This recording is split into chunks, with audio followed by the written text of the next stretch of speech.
Have you ever been betrayed by someone you trusted? Someone who smiled to your face, took advantage of your kindness, and walked away thinking they'd gotten away with it? Well, that's exactly what happened to me back in the 90s. What started as a simple trade between teenage gamers turned into one of the most unforgettable acts of revenge I've ever witnessed. And believe me, none of us expected it to spiral as far as it did. Before we get into it, if you love satisfying revenge stories where karma hits at exactly the right moment, make sure you like this video, subscribe to the channel, and let me know in the comments if you've ever gotten even with someone who deserved it. Now let's get into today's story.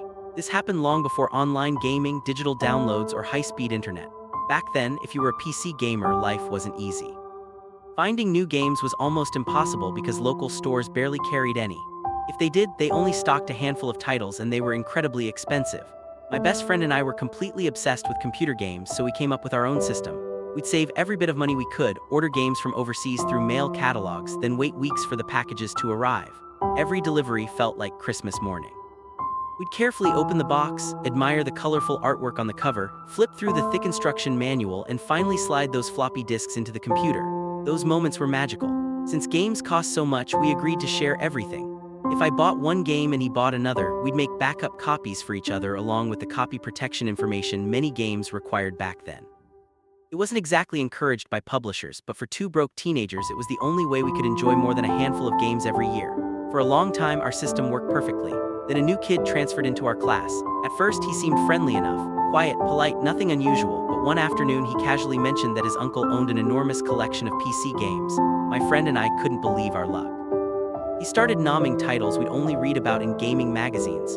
Doom II, The Settlers, Monkey Island, games we dreamed of playing but could never afford. We immediately offered to trade. We'd lend him our original copies so he could make backups, and in return he'd let us copy his games. He agreed without hesitation. Looking back, that should have been our first warning. The first game he returned wouldn't install. He shrugged and said one of the floppy disks must have been corrupted. It sounded believable enough. Technology wasn't perfect back then, so we gave him another chance. Then another game came back with missing copy protection pages. Then another had corrupted files. Another was missing an entire disk. Another refused to boot at all. Every single trade ended the same way: excuses, shrugs, fake apologies. My uncle probably mixed up the disks. The copy must have failed. I don't know what happened. At first we believed him. Then we started noticing a pattern. Every game we gave him worked perfectly. Every game we received from him was completely useless. It wasn't bad luck anymore. It was obvious. He was scamming us. Months went by and not a single working game ever came back to us. Meanwhile, he'd copied our entire collection for free. Some of our original games even came back scratched, dirty, or with damaged boxes, like he'd tossed them around without a second thought. That hurt even more because we treated those games like treasures. We'd spent months saving for them, waiting for them to arrive from overseas, and now this guy couldn't even be bothered to take care of them. We finally stopped trading with him, but the anger didn't disappear. Every time I looked at my damaged game collection, I thought about how he'd laughed in our faces while stealing from us. We wanted revenge, not something violent, not stealing his games. We wanted something clever. Something he'd never forget. Around that same time, AIDS awareness campaigns were everywhere. Freddie Mercury had passed away a few years earlier, and schools were putting a huge emphasis on education about HIV, safe sex, and acceptance. I was a massive Queen fan, and the new kid never missed an opportunity to mock me. "Why do you listen to that gay singer?" he'd sneer. "Are you gay too?" The jokes never stopped. He came from an extremely conservative family. Everyone knew his parents were deeply religious and incredibly strict.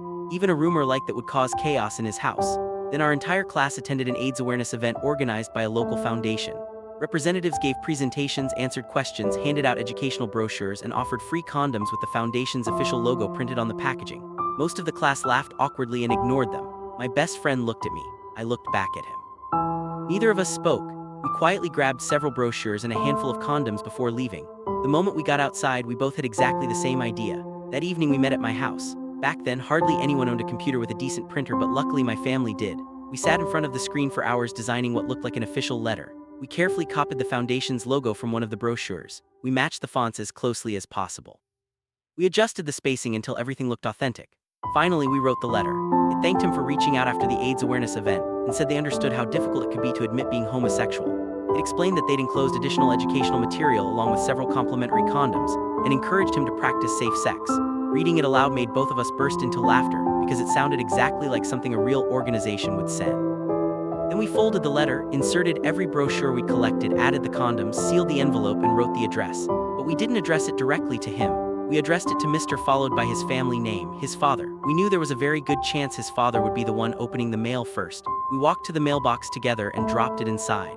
As the envelope disappeared, we couldn't stop grinning. We figured he'd have one awkward conversation with his parents, get embarrassed for a day or two, and that would be the end of it. We had absolutely no idea what was about to happen. The first few days passed quietly. Nothing happened. We started wondering if the letter had been lost or thrown away. Then Monday morning arrived. The second he walked into class, both my friend and I looked at each other. His face was pale. He looked exhausted. His confidence had completely vanished. During lunch, the rumors started spreading. Apparently, all hell had broken loose over the weekend. His father had opened the envelope. His mother had started crying almost immediately. His father demanded answers. They believed every word of the letter. No matter how much he denied it, they were convinced he had secretly contacted an AIDS foundation asking for advice about being gay. There was an official-looking letter. There were educational brochures. There were condoms. As far as they were concerned, the evidence was sitting right there on the kitchen table.